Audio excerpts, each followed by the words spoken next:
Uli ang ating mga kapamilya. Oh my God! Hi, kapamilya! Let's do this! First of all, how are you, Fiang? Finally, it's been days since ikaw ay hinalal talaga no, Okay. bilang a big winner talaga. No? How are you now? Okay naman. As ano pa, nahinga pa siya.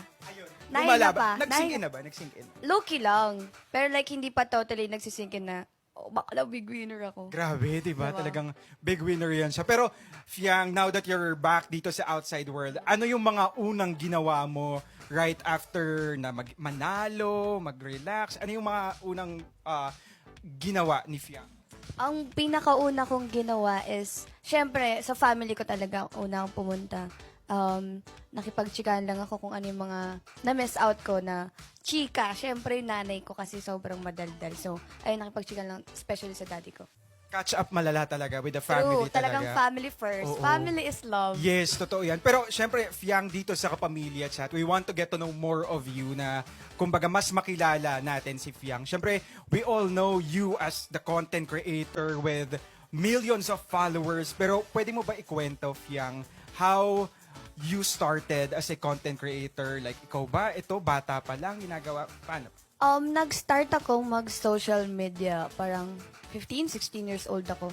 Actually, yung first video ko, ganda-gandahan lang na-edit yun. Bakla, hindi ko naman alam na magbo-boom yun. Kasi trip-trip lang kasi yun na parang bored ako, pandemic days. So parang wala akong magawa.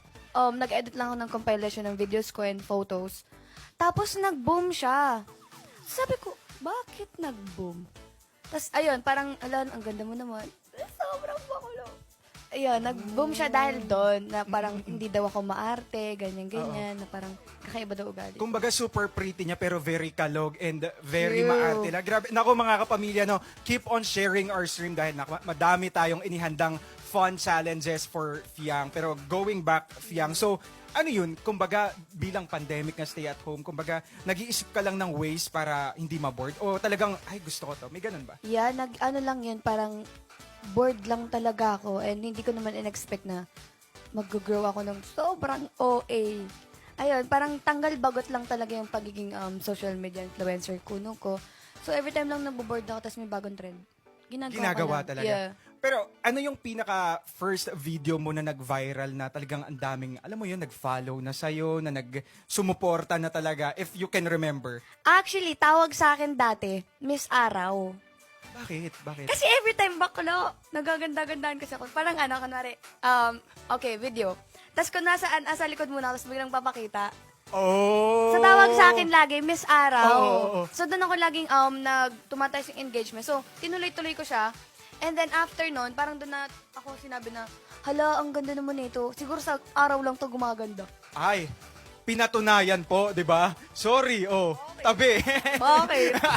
So, ayun na, the rest is history na talaga noon.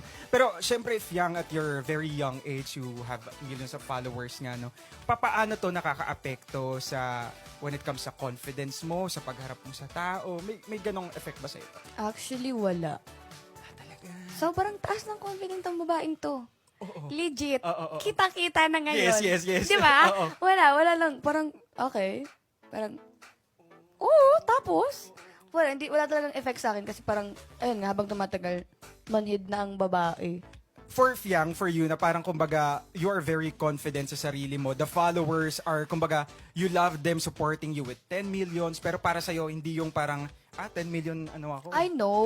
Oo. No, dahil pag ganyan tingin ko sa sarili ko, mawawala kung anong meron ako. Totoo din naman talaga. Diba? Wag Oo. kang, bakla, wag mataas tingin sa sarili mo, no. Unang nanay ko ang sasakal sa akin. Dahil ayaw niya ng ganung tao. Mm-mm. Pero growing up, Fiang, kamusta yung kumbaga parang naging childhood mo, yung family mo? Ito ba, pinangarap mo ba lahat ng to? Actually, sinabi ko sa sarili ko before na soon, magiging artista ako. It's happening now talaga, di ba? Parang OA. Grabe! Tapos, childhood ko kasi before, very provincial na type of girl kasi talaga ako. Like, literal na probinsyana.